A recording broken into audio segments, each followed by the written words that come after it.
Oke, thank you. Halo, selamat pagi, siang, sore, malam teman-teman semua.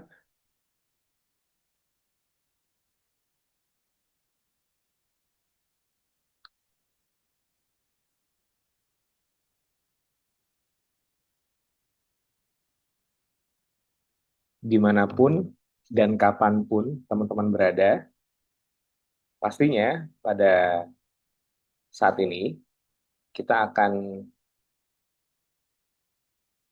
sharing bareng, ngobrol bareng, pas tuntas tentang marketing, ya.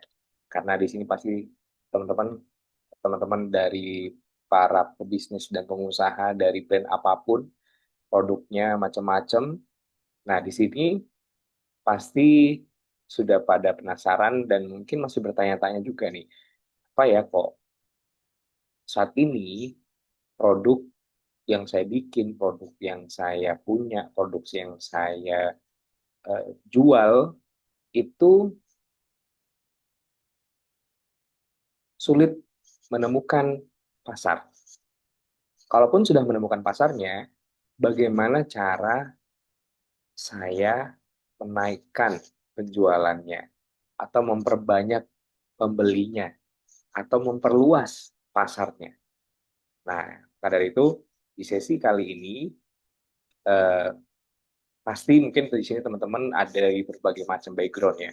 Ada yang mungkin pemula, ada yang sudah jalan bisnisnya mungkin 1 2 tahun, bahkan ada juga yang mungkin sudah hampir di atas 5 tahun, atau bahkan yang sudah 10 tahun lebih, bahkan juga sudah punya cabang yang banyak gitu ya.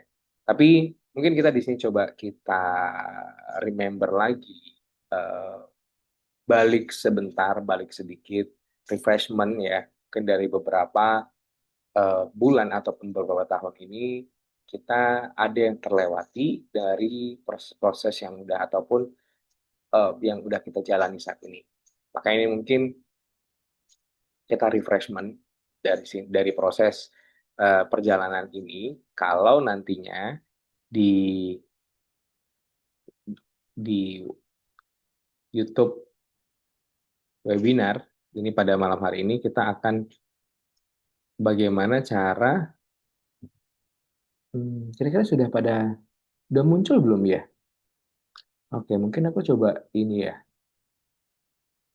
Nah, aku coba ganti sliding. Nah, ini dia. Nah, udah muncul ya. Jadi eh, di sini sudah terlihat. Jadi saya tidak hanya tidak eh, muncul juga ya. Sembari saya mempresentasikan, ternyata ini juga muncul. Oke, biar nggak ini, nggak nge-freeze ya. Kira-kira nanti, oh ini masih dulunya mana ya? Nah, tapi nggak ada. Nah, ini saya sudah ada ternyata. Saya sudah balikkan ke pengaturan realnya. Layoutnya udah bener ini. Oke guys, jadi, nah, oke kita lanjut ya. Jadi di pembahasan kali ini mungkin nanti akan ada kita bahas dari beberapa sesi ya. Ada sekitar 2 atau bahkan mungkin bisa sampai 4 sesi dari materi ini. Nantinya teman-teman silakan take note aja. Pun di sini juga kita enjoy ya, nggak perlu tegang-tegang banget. Di sini kita santai tapi serius. Jadi teman-teman masih bisa menikmati, uh, mungkin yang memang lagi fokus pengen mau belajar ataupun juga sudah ada siap buku catatannya atau juga sambil nyemil gitu ya. Boleh, boleh banget ya buat yang penting dibawa enjoy aja karena belajar itu ataupun kita bisa mendengarkan sesuatu itu kalau misalnya kita sudah pada relax ya. Jadi kita hanya bisa nyerap ilmu sebaik-baiknya. Nah, sebelum lanjut ke materi utamanya, nah mungkin aku di sini pengen ada games sedikit ya, biar kita lebih coba santai gitu ya, relax, enjoy. Nah, di sini nih aku coba akan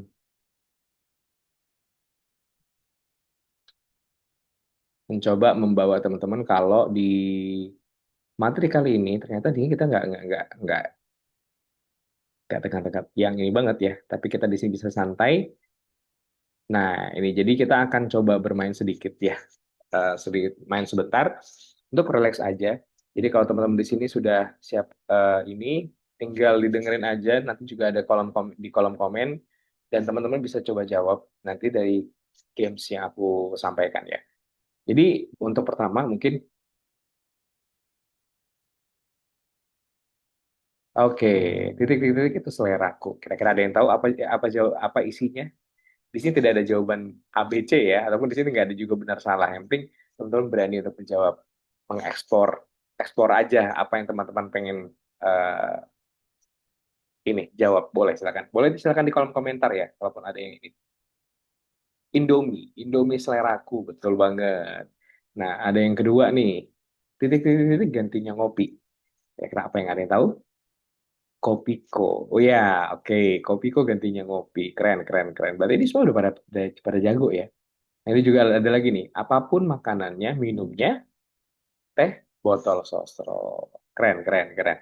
Oke, jadi ini cuma intermezzo aja. Jadi sebenarnya kalau untuk biasa, untuk biar lebih rileks. Nah, ini sebenarnya di marketing ini sebenarnya bagian dari nanti kita akan masuk ke digital era. Jadi digital era itu ya sama dengan mesin penjualan saat ini.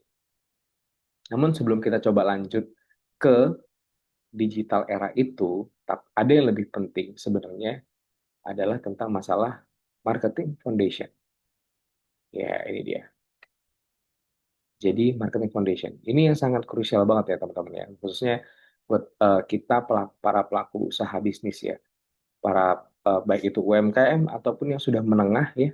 Sudah menengah juga yang bukan mungkin juga sudah punya 2, 3, 5 dan mungkin sampai berapa banyak cabang gitu ya. Ini sebenarnya konsep yang paling dasar banget ya kalau kita lagi menjalankan sebuah usaha bisnis gitu. Nah, ini adalah marketing foundation. Jadi pondasi marketing yang sebetul-betulnya gitu. Jadi jangan sampai kita kita salah salah ngelangkah, salah berpikir bahwa marketing yang kita pikirkan selama ini ternyata bukan itu gitu. Atau mungkin yang teman-teman yang Bapak Ibu teman-teman yang pikirkan marketing itu ha- hal yang berbeda lagi gitu dari apa yang akan kita sampaikan. Mungkin di sini ada yang aku pengen tahu. Mungkin apa sih yang teman-teman tahu tentang marketing? Boleh silakan dijawab di kolom komen. Ya, pasti di sini banyak banget varian-varian, banyak banget yang menjawab berbagai dengan berbagai variasi ya, macam-macam ya. Nah, tapi yang ini dia. Jadi memang kalau misalnya di marketing foundation itu, fondasi yang marketing, yang paling paling basicnya banget yang kita akan bahas. Sebelum kita akan lanjut tentang masalah digitalnya ya. Belum lagi kita nanti masuk ke channelnya ya, channel itu alurnya gitu. Kita pakai platform apa gitu kan. Nah, pasti di sini sudah banyak banget yang familiar dengan berbagai macam platform yang sudah ada ya, yang sudah familiar. Tapi kita pakai coba ambil paling dasarnya dulu. Karena ketika kita tahu dasar, kita akan bisa mengembangkan, untuk pengembangannya akan lebih mudah, khususnya untuk di produk kita. Jadi, memang di marketing foundation itu, makanya kita pengen lakuin adalah from mindset to market reality. Jadi kita bagaimana dari mindsetnya kita, cara berpikirnya kita dulu, untuk baru bisa untuk mencapai pasar yang benar-benar pasar. Ya, pasar yang real itu seperti apa. Nah, jadi kita akan konekkan dulu tuh, bagaimana jadi pola pikir, baru nanti pasar itu berarti ada konsumen ya, konsumen yang bisa menerima, yang menggunakan, yang konsumsi, ataupun yang membeli produk kita nantinya. Seperti itu. Jadi, nah, kita akan coba next ya. Nah, ini dia.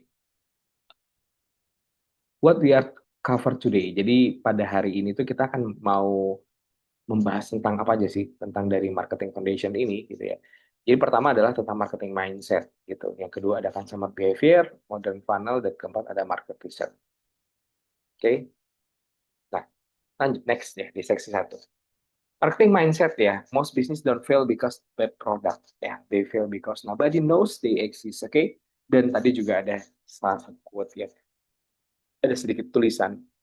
Hampir 90% itu pebisnis gagal bukan karena produk, tapi ternyata karena pola pikir ya, pola pikirnya mereka. pola pikir itu macam-macam ya nanti ya. Bagaimana cara mereka bertindak, bagaimana cara mereka melakukan biaya berpikir ya, membuat ya. Misalnya mereka, oh ini kayaknya harus dipromotin deh. Oh ini kayaknya harus dibikin promosi deh, harus ada promo deh. Ya, benar, itu benar. Itu salah satu, tapi bukan menjadi keharusan banget gitu. Bahwa kalau apa-apa kita harus pakai promo gitu. Harus ada buy one get one, buy two get three gitu ya. Diskon 50% gitu. Jadi nggak mesti harus seperti itu ya, teman-teman. Nggak mesti yang namanya kalau kita marketing itu harus gitu. Dan orang akan menjadi tertarik gitu ya. Tidak mesti. Nah, jadi ada juga bahkan yang udah bahkan 50% juga, malah orang nggak mau beli. Ada, ya mungkin itu yang makanya kita coba di sini kita belajar bareng ya bahwa ternyata yang semua promo itu belum tentu, yang murah itu belum tentu laku, atau yang murah itu udah pasti laku. Wah, itu kadang juga keliru ya. Yang murah pas sama dengan pasti laku. Wah, itu juga kan keliru. Yang promo udah pasti laku, kadang itu juga keliru. Belum tentu nggak semuanya gitu. Nah, jadi marketing mindset ya memang kalau kita pelajari adalah memang secara basic ya, kadang bukan produknya yang jelek ya. Kalau kita lihat contoh, seberapa banyak sih sekarang yang mungkin yang common ya, paling umum yang mungkin di sekitar kita adalah gorengan gitu ya. Berapa banyak sih orang yang jual gorengan? Kira-kira tuh produknya jelek ya? Gorengan gitu, ada goreng pisang tuh mungkin ada tahu isi, ada tempe, ada mungkin ada risolnya, ada pastelnya gitu ya. Tergantung lagi, nanti ada beberapa variasi yang mungkin yang punya inovasi dia akan lebih banyak variasinya. Tapi apakah gorengan itu adalah bad produk yang jelek? Enggak, dia produk yang bagus gitu kan. Tapi mungkin dari produk yang bagus itu, tapi yang kita kenal, nah ini balik yang kita kenal, yang kita tahu bahwa gorengan yang enak itu ada, itu mungkin kan jarang ya. Contoh mungkin kita tinggal di ada sebuah kota gitu, dan kita juga tidak mungkin akan hafal semua tukang gorengan yang ada di kota itu. Bisa jadi mungkin Bapak Ibu yang ada tinggal di Jabodetabek gitu kan. Apakah iya Bapak Ibu tahu gorengan di Jakarta Timur dan di Jakarta Utara gitu? Tahu? Kadang mungkin belum tentu. Karena makanya ada bisnis yang kita bisa coba hanya berlaku untuk di lokal sentris aja. Jadi berlaku untuk di tempat-tempat tertentu ya. Contoh mungkin makanya itu ada di kota ataupun di daerah kecamatan gitu. Itu kan hanya tertentu doang. Ada yang bisa bisa nasional gitu. Ada yang bisa nasional bahkan mungkin internasional juga. Jadi beberapa yang penting produk itu eksisnya di mana ya. Jadi kita juga nggak tahu, oh mungkin ada gorengan Kang Aji gitu ya. Tapi itu cuma ada di Bandung, di Jakarta nggak ada. Ataupun juga begitu juga Kang Aji itu nggak ada di Sumatera, gitu kan. Jadi kalaupun tahu ya, yang tahu Kang Aji adalah orang Bandung. Bandung pun juga nanti spesifik lagi mungkin di daerah mana atau di kota mana. Jadi makanya bisnis itu bukan produk yang jelek, tapi gagal karena banyak orang yang nggak tahu. Oke, pertanyaannya ya sekarang nih, coba siapa di sini yang tahu tukang bengkel, tukang tambal ban gitu? Ada yang tahu? Ada ya di tiap-tiap daerah pasti ada ya. Mungkin ada juga yang nggak tahu bahkan di daerahnya itu ya gitu kan. Atau bahkan dia nggak bisa hafal gitu kan di daerahnya. Tetapi dia bisa jadi hafal karena gara-gara tiba-tiba mungkin bannya bocor, akhirnya mau mau mau nggak mau nyari dan akhirnya jadi tahu. Nah itu dia. Nah kadang kan tahu ini kan kita juga perlu proses ya. Tahu ini bagaimana caranya ya. Seperti apa prosesnya. Nah tapi again, balik lagi di sini kita akan coba membahas bagaimana itu marketing mindset ya. So, ada consumer behavior, ada modern funnel, ada market research. Dan ini kita akan coba kupas satu-satu di satu-satu section ini kita akan kembangkan lagi, kita akan bedah satu-satu ya. Nah, oke. Balik lagi ke marketing mindset ya. Nah, ini dia. Apa itu marketing yang sebenarnya? Nah, ini dia. Ini nih yang harus teman-teman ketahui nih bahwa eh, bahwa apa definisi marketing sebenarnya itu ya ini gitu. Banyak orang mengira bahwa marketing itu adalah iklan. Banyak mengira bahwa marketing itu adalah bikin konten gitu. Banyak mengira bahwa marketing itu adalah upload di sosial media ya, upload di TikTok gitu kan. Oh dengan bikin konten udah bikin konten nih kita upload gitu kan. Dan itu bagian dari orang bilang adalah marketing. Yes, itu adalah bagian ya. Tapi bukan sepenuhnya itu marketing sepenuhnya, tapi itu hanya bagian dari marketing. Nah, sebenarnya adalah definisi aslinya marketing itu adalah bagian dari proses, ya.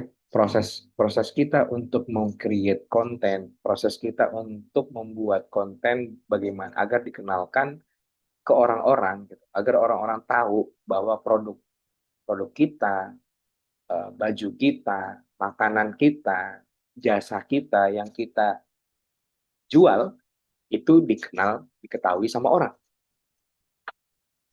Makanya itu, marketing adalah proses, bagian dari proses. Marketing itu prosesnya. Ibaratnya kalau kita lagi perjalanan gitu ya, ya kalau kita dari kota A ke kota B, nah proses perjalanan dari A ke kota B itu adalah bagian dari marketingnya. Oh di situ ternyata kita harus lewat tol, oh ternyata di situ kita harus isi bensinnya, oh ternyata di situ kita harus makan dulu istirahat, ada rest area, atau kita juga sempat mungkin nginap dulu karena mungkin perjalanan cukup panjang gitu. Nah ini adalah proses. Sama dengan ya seperti perjalanan. Ini marketing juga itu sebagai bagian dari proses. Prosesnya apa? Proses untuk memahami siapa pelanggannya. Pelanggannya kita tuh siapa? Jangan bilang ya, nanti tambah berbagi semua bilang, wah saya ini, saya berjualan produk ini, Pak. Saya bisa jual ke siapa saja. Wah ini dia, ini yang paling aku sering temuin ya. Jadi menganggap bahwa produknya itu bisa untuk semua orang. Ya. Produknya itu adalah produk yang sangat eh, powerful gitu ya. Semua orang bisa pakai, semua orang bisa makan, semua orang bisa coba. Ya, padahal ya enggak ya Bapak Ibu ya. Siapa bilang di sini susu bayi anak orang tua yang minum enggak kan? Ya susu anak ya susu anak. Susu balita ya balita yang minum, nggak mungkin orang tuanya yang minum kan gitu. Tapi again itu tadi makanya kita adalah marketing proses. Prosesnya apa? Proses untuk memahami pelanggan. Lalu kedua harus tahu apa yang mereka butuhkan. Kita nih sebagai seller ya, sebagai penjual ya, baik itu di mungkin di TikTok Shop gitu kan di TikTok gitu, kita harus tahu apa yang mereka butuhkan. Nah, yang dibutuhkan itulah baru nanti dibikinkan kontennya. Itu bagian dari proses gitu. Prosesnya adalah kontennya yang kita bikinkan. Gimana cara menginformasikannya? Cara nyampainya lewat apa konten seperti itu ya. Terus bagaimana ya marketing itu bagian bagaimana cara nyampaikan pesan ya, apakah pesan, apakah nilai, apakah manfaat gitu kan, apakah eh, bahan-bahannya gitu kan, apakah jenis kainnya gitu kan. Nah itu di waktu dan tempat yang tepat ya, di waktunya yang pas gitu. Ya udah kita bikin konten, kita upload gitu. Nah jangan sampai kita bikin konten untuk misalnya untuk bikin untuk cookies gitu ya, untuk cookies yang harapannya kita untuk di Lebaran, tapi kita uploadnya bukan di Lebaran gitu ya. Jadi kan itu secara waktu tidak pas ya, tidak tepat. Kita jualan, kita punya target, kita jualan cookies, kita jualan hampers gitu, tapi nggak kita upload di saat Lebaran gitu. Ya itu kan waktunya nggak pas, buang-buang ya, tersia-sia jadinya. Nah, lalu di tempat yang tepat ini ya banyak banget ya. Definisi tempat yang tepat ini banyak banget. Apakah kita jualannya, apakah tempat kita berjualan, apakah tempat kita mengupload konten, apakah tempat kita apakah lokasi toko kita, nah gitu. Jadi bagaimana cara kita informasinya gitu kan. Nah, ini yang disebut dengan ya marketing sebenarnya gitu. Jadi mungkin ya beberapa teman-teman mungkin ada yang mungkin keliru atau bahkan ada yang mungkin kelupaan bahwa marketing yang kita lakukan ini sudah benar apa belum. Nah ini salah satunya. Mungkin bisa coba di cross check lagi ya. Coba dilihat lagi kira-kira udah benar apa belum nih. Kalau belum ya silakan nanti diperbaiki. Diperbaiki dulu. Oh, saya punya produk A. Oke, siapa pelanggan saya? Pelanggan saya yang gimana? Umur berapa aja? Gendernya apa? Laki-laki atau perempuan atau laki-laki perempuan? Usianya, wah usia berapa? Usia muda, ya kan? Usia remaja, dewasa, lansia. Nah, itu kan bisa itu kategori ya. Pelanggannya siapa? Mereka butuh apa? Apa yang mereka butuhkan dari produk yang kita punya gitu. Oh, ternyata ini memudahkan mereka untuk tidur ya. Ini memudahkan mereka untuk apa namanya? Agar mereka nggak craving gitu. Untuk memudahkan mereka agar tidak ngantuk saat kerja. Nah, itulah jadi yang dibutuhkan sama mereka ya, agar mereka mudah membawa barang-barang yang banyak gitu. Nah, ini cara apa yang mereka butuhkan. Baru nanti dari nilainya adalah berarti value-nya, apa yang mau kita berikan dari produk itu, apa yang kita berikan ke mereka. Ya, apakah mungkin dari bahan, dari kualitasnya, dari manfaatnya, hasilnya. Nah, itu adalah value, nilai, nilai yang sesuai yang mereka butuhkan kepada orang-orang yang pelanggan yang tepat. Nah, itu dia. Ini juga disampaikan sama Philip Kotler ya. Di adaptasi dari Philip Kotler, yaitu Philip Kotler seorang ini ya, marketer dunia ya kalau dibilang ya. Nanti mungkin kalau teman-teman yang kuliah di sini pasti udah Pak ngerti dan sering familiar dengan Philip Kotler, dan buku penghantar marketingnya biasanya pakai buku Philip Kotler ya, atau kan anak marketing manajemen gitu ya. Biasa paling familiar banget. Nah, ini dia. Nah, coba kita di sini coba bisa bahas real case ya, real story. Dan kenapa Starbucks bukan jualan kopi? Loh, kok bisa? Yang kita tahu namanya Starbucks tuh pasti jualan kopi. Ya jelas kok, kalau kita masuk ke situ yang adanya kopi.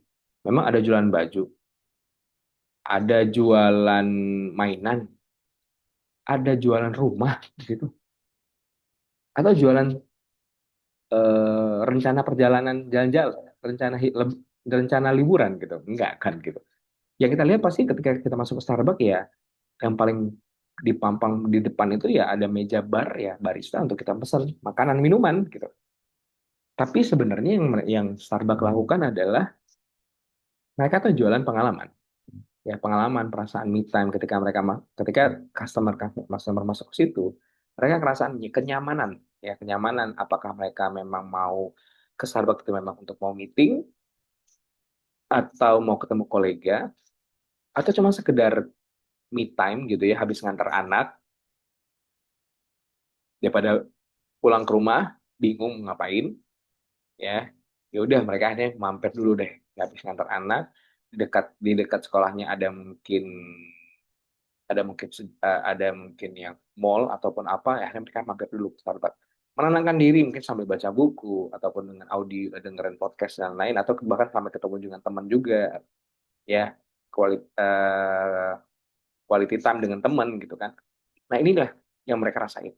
Ya, status sosial juga. Status sosial, coba nih siapa yang kalau ke Starbucks itu nggak foto cekrek gitu ya kan. Waduh, duduk ya. Apalagi ada buka laptop ataupun nanti sambil ada buku di sampingnya. Atau ya udah minta fotoin sama baristanya. Ya udah foto bareng, duduk di situ, ada cup berbentuk dengan nyonya warna hijau gitu ya. Terus konsistensi, dia konsistensi rasa di 80 plus negara, dan memang dari sisi rasa mereka sudah punya SOP. Mereka sudah punya SOP yang standar, distandarisasikan di 80 negara. Memang kadang rasa-rasa itu berbeda di tiap-tiap negara ya. Tiap negara bukan tiap kota, tapi rata-rata tuh mungkin yang terjadi beda adalah negara. Dan dia itu adalah sebagai tempat ketiga. Dia bukan rumah dan dia juga bukan kantor. Ya, tapi tempat ketiga kalau orang mau mampir, ya, pengen nyenengin dirinya sendiri, me time gitu kan, ataupun nyari tempat yang cozy, comfy gitu ya, mau ketemu sama kolega, nyaman, yang representatif lah ya, kalau kita ngajak teman meeting gitu kan. Iya, halo, selamat siang, Mas Rido gitu. Saya lokasi ada di sini. Kita enaknya meeting di mana ya? Oh, kayaknya di Starbucks enak. Udah tempatnya cozy, comfy gitu kan. Suasananya juga warm gitu, hangat dari interior interior desainnya gitu. Nah, ini yang membuat akhirnya Starbucks itu yang dia jual sebenarnya itu tadi, dia nggak jual, bukan hanya jual kopi gitu, tapi yang akhirnya orang beli itu karena perasaan, bukan produk gitu kan. Mereka merasa nyaman, mereka merasa pride gitu kan ketika duduk di Starbucks gitu.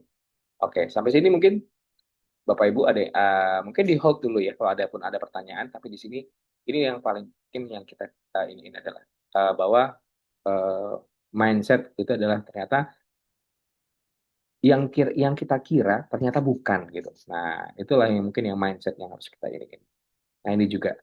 Nah, akhirnya yang harus Bapak Ibu teman-teman yang kita harus lihat ya dari marketing mindset itu akhirnya muncul yang namanya mungkin traditional marketing dan digital marketing.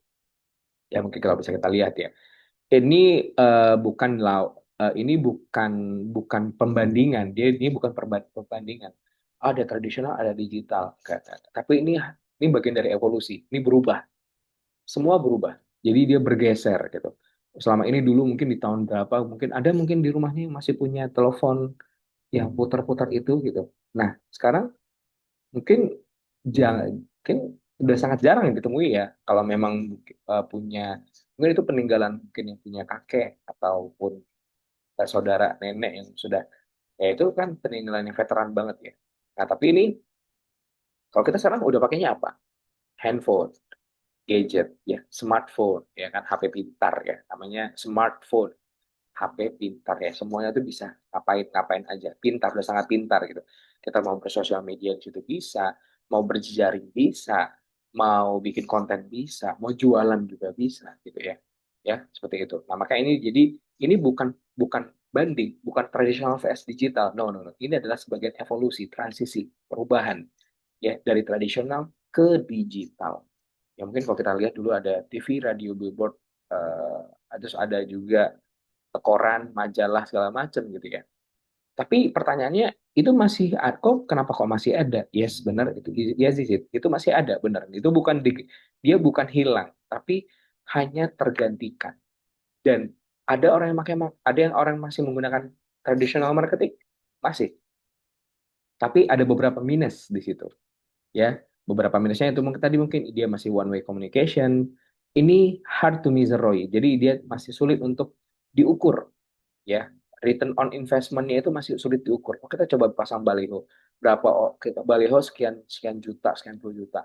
Gimana cara kita ngukur ukurannya bahwa itu bisa balik modal ternyata dari baliho yang itu, atau bahkan bukan dari baliho yang A, ternyata orang banyak tahu dari baliho B. Nah itu dia, itu tidak bisa kita ukur. Terus broad audience targeting. Nah, ini dia yang kalau kita coba lihat di jalan-jalan besar ya, di jalan tol atau bukan tol ya, mungkin di highway gitu ya, di highway mungkin kalau di jalan Jabodetabek gitu ya, ataupun di jalan-jalan protokol utama di tiap-tiap kota yang namanya billboard gitu kan. Kita cuma hanya sekedar udah kita pas lewat itu sekali kita lihat udah dia hilang. Dan itu kita tidak bisa lihat, itu broad audience. Semua lewat situ, semua bisa lihat. Kita nggak tahu orangnya umur berapa, eh, relate apa enggak, kebutuhannya bisa di cover apa enggak, kita nggak tahu. Nah ini akhirnya juga high production cost, tinggi, sangat tinggi sekali biayanya. Dan ini dia or, uh, kalau tradisional ini ya pasti dia sangat lambat dan sangat lambat untuk diadaptasiin. Ya kalau kita misalnya udah cetak nih, ada yang salah. Nah, masa iya cetak ulang? Kan itu tinggi banget ya costnya ya.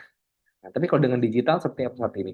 Ya kita sudah kita rasain ya, mungkin Bapak Ibu dengan di tahun yang era saat ini kita sudah sangat dimudahkan ada yang digital ya.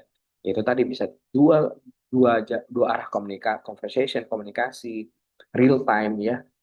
Kayak kita misalnya bikin konten hari ini, orang juga bisa tonton hari ini juga gitu kan. Nah, flexible budget, nah ini bisa di compare. Nah, jadi sebenarnya dari kunci utama adalah sebenarnya digital itu bukan menggantikan, tapi memberikan sesuatu kemudahan, baik itu data dan juga bisa presisi secara alur pemasarannya. Seperti itu. Oke. Nah, ini dia mungkin yang akan kita bahas. Nanti untuk di session juga kita akan bahas di video selanjutnya. Oke, terima kasih.